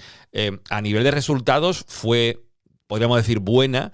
A nivel de sensaciones, Eduard, viendo, imagino, muchos partidos que habrás visto de la temporada 95-96, ¿qué sensación futbolística te dejó a ti ese Barça de Johan, el último? No nos dejó la sensación que todos esperábamos, pienso, porque vimos un nivel tan alto hasta el inicio de la temporada oficial que esperábamos un juego que al principio empezó a darlo, pero después cuando vas viendo partidos y vas leyendo las crónicas que recopilé para el libro y todo esto, ves que llegan, o sea, partidos que son muy trampa, ¿no? Que sí que gana 1-0 en el Camp Nou contra no sé qué equipo era, no sé si el Racing o no sé qué, pero el juego es muy pobre, la gente empieza a preocuparse, ¿no? Y Johan siempre hace especial hincapié en eso, en que piezas angulares de su proyecto las tiene lesionadas, ¿no? Como decíamos, Prosinecki lesionado, Cuellar, su hijo Jordi Cruyff, muchas lesiones que cuando salía uno de la enfermería entraba otro. Y esto siempre decía que él no podía confeccionar un 11 clave allí para él poder hacer un buen juego, ¿no? Así todo, la temporada, como decís, no es mala, es buena. Si la moneda hubiese caído cara en vez de cruz, estaríamos hablando de un triplete fácil, ¿no? Pero se pierde en la prórroga contra el Atlético de Madrid, una final que se hubiese podido ganar. En la UEFA, como decías, Juanma, pierdes en el Camp Nou contra el Bayern cuando venías de un 2-2 del estadio del Bayern. O sea, es que lo tenías todo de cara. Y la Liga, lo mismo, la Liga se fue sorteando bien todo, hasta 8 o 9 jornadas, ¿no? Que es lo que decíamos, muchos empates sacó el Barça, ¿vale? Porque al final perdió contra el Atlético de Madrid los 2 duelos directos, pero después sacó buenos resultados. Lo único que le penalizó mucho son varios empates en campos que no tenía que empatar. Sí, sí, y yo me acuerdo de muchos momentos, es que haciendo memoria de la temporada, que te digo, yo tenía pues 14 años a lo mejor en ese momento, el fútbol empezaba a ser ya una pasión dentro de uno y la temporada 95-96, se lo decía fuera de grabación a Javi, me acuerdo de, por ejemplo, el golazo de la Peña al Zaragoza, casi el centro del campo, evidentemente del 1-5 en el campo del Betis, el partido que pone un poco el ojo en la quinta del Mini y que posiblemente, lo avanzo ya, a lo mejor hacemos un segundo especial con Eduard y con Javi viéndonos aquel 1-5 contra el Betis. Recuerdo además un partido, el de eliminatoria de UEFA contra el Sevilla, que yo el partido de ida lo vi, pero el partido de vuelta no quise verlo y me acosté antes de que empezara el partido. Esto es verídico, porque estaba tan nervioso que no quería verlo. Y al día siguiente me levanté por la mañana, puse el teletexto, esto es maravilloso, y vi cómo había quedado el partido. 3-1 ganó el Barça con golazo, creo, de Ruller García, tiro de memoria, ¿eh? O sea, que fue una temporada muy bonita en ese sentido, porque también sabíamos, quizá, Javi, teníamos la sensación, y esto se iría viendo durante la temporada, de que el ciclo de Cruyff se iba a ir agotando y que a lo mejor podía ser la última temporada de Johan, porque el tema con Núñez, ahora lo comentaremos, estaba muy tirante durante toda la temporada, ya estaba de hecho gastado quizás antes del comienzo de la misma, y era como una especie de despedida de Cruyff, ¿no? Sí, pero hubo un momento, esa es la sensación que teníamos, como tú bien dices, de hecho, muchos aficionados criticaban ya, hoy se os olvida, pero criticaban ya el trabajo de Cruyff, ¿eh? Incluso mi padre decía que ya Cruyff estaba agotado, todo esto lo decía mi padre, que era un culé, bueno, que es un culé de toda la vida, pues ya decía que Cruyff no le... Tú sabes, cuando van los resultados mal y una temporada entera fatal como la anterior, se olvida todo lo bueno de antes, ¿no? Hoy... pues parece que eso no se vivió, pero lo cierto es que sí se vivió. Yo recuerdo, era joven, pero recuerdo muy bien las sensaciones de la gente hablando del Barça después de lo de Atenas hasta esta temporada y también recuerdo que cuando los resultados fueron bien y se llegó al último tramo de temporada, antes del mes de abril, ya con todos los títulos en juego, recuerdo que ya estaba un poco más reactivada la ilusión. De hecho, Cruyff estaba a punto de renovar, estaba cerquísima de renovar, ¿no? Lo que pasa es que luego llegaron estos tropiezos contra el Bayern, tropiezos dramáticos contra el Bayern y contra el Atleti y todo cambió, pero se había recuperado un poco esa ilusión, ¿no? Que como bien tú dices, al principio era un ocaso, ¿no? De Johan Cruyff, ¿no? Pero en ese momento yo lo tengo muy presente, pensar que quizá Cruyff podía permanecer, ¿no? Y podía llegar a hacer otro grandísimo equipo, ¿no? Como el que había hecho las 4 temporadas atrás, ¿no? Quería que decías el presidente. Y yo estas cosas como... A mí no me importa nada. Entonces si digo presidente, no sé qué. Pero cuando yo estaba cabreado siempre digo, quiero hablar con el señor Núñez. Con el presidente digo, no, señor Núñez, padre. Porque su hijo también estaba. Y ahí ya me descargaba yo. Este corte lo que quiero rescatar no es de esa temporada, es posterior, charla con Michael Robinson, desgraciadamente ya no está ninguno vivo, ni Cruyff ni Robinson, y hablaba de eso Cruyff, ¿no? De que le llamaba Núñez al que quería que le llamaran presidente.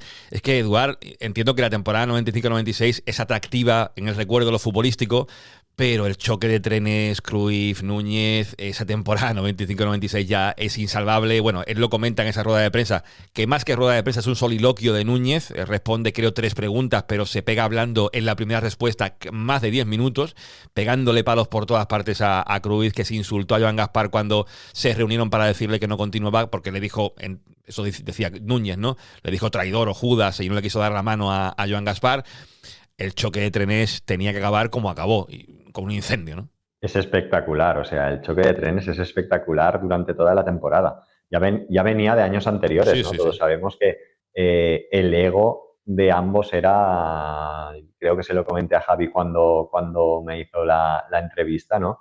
Que al final los dos vienen de una clase humilde y trabajadora, ¿no? Y se han ganado su sitio. Núñez como presidente del Barcelona y Cruyff primero como un grandísimo jugador y después como un grandísimo entrenador, ¿no?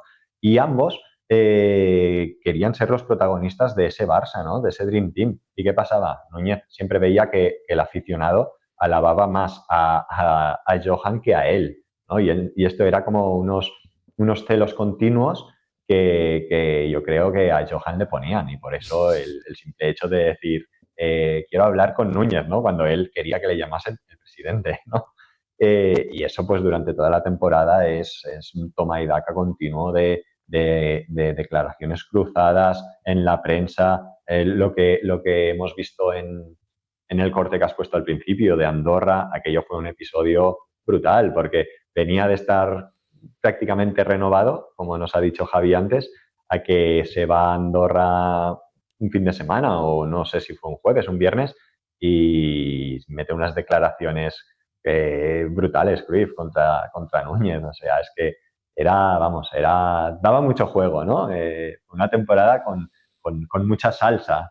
Sí, no, a nivel de presidentes en los 90 que vamos a contar, ¿no? Núñez era muy especial y en esa rueda de prensa también ataca a Cruyff diciendo de que cobra de partidos políticos y que pagaban periodistas, lo quiero decir bien, por obtener información a Johan Cruyff. O sea, eran acusaciones gravísimas de Núñez, pero estamos en el momento de esta Barsateca que yo creo que ahora es ideal para despedir a la gente del semanal, que se quieran venir a Patreon a verlo completo, porque aún nos quedan cosas que comentar con Eduardo y con Javi de la 95-96. Si os ha gustado hasta ahora lo que habéis escuchado, pues os venís a Club TVP y lo escucháis ahí.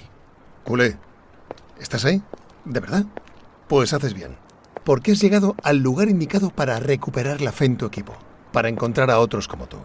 Ellos se atrevieron cuando peor estaban las cosas, fueron valientes y ahora, como comprenderás, no van a parar. Porque a veces la gente merece que recompensen su fe. El Más que un Club necesitaba un sitio como este, donde las prisas importen lo justo y el contenido marque la diferencia. El podcast que buscabas para volver a ser uno con tu equipo.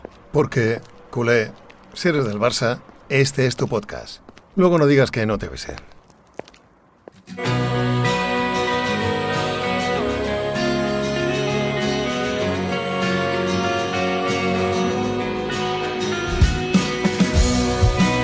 Bueno, pues nos vamos a ir despidiendo. Me voy a ir despidiendo, que siempre digo nos vamos a ir despidiendo cuando estoy solo, despidiéndome aquí de vosotros y de vosotras.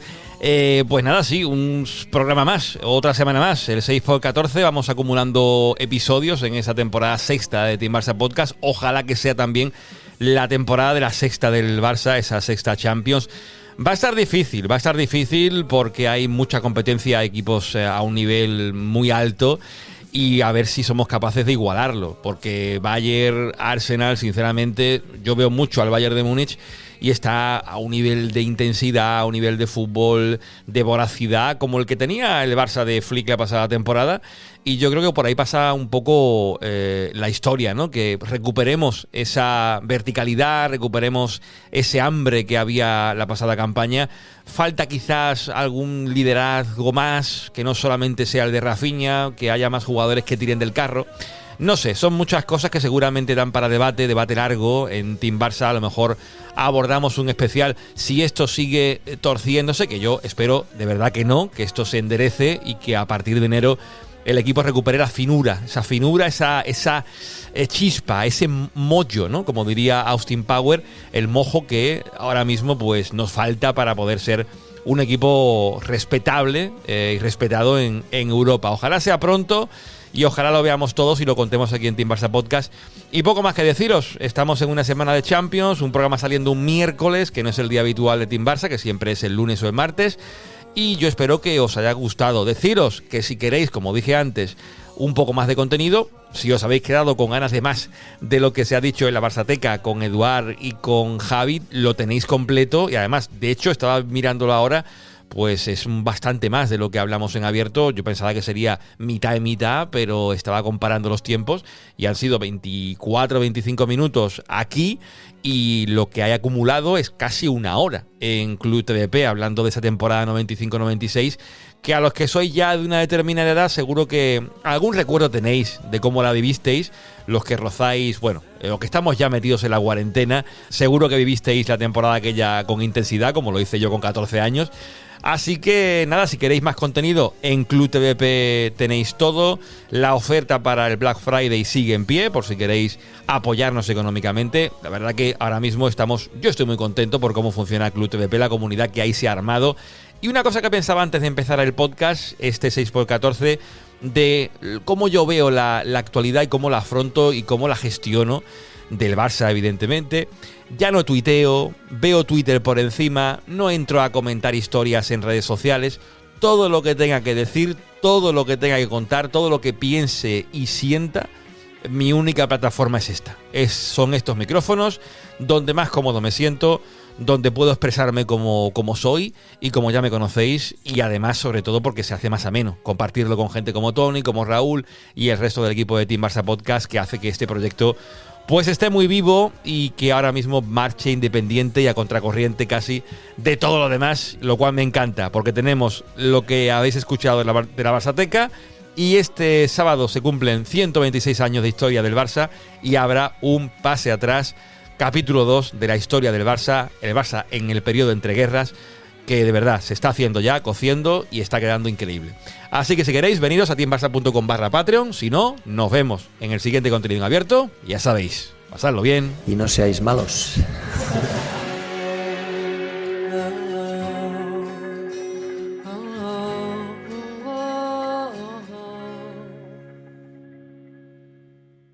Team Barça,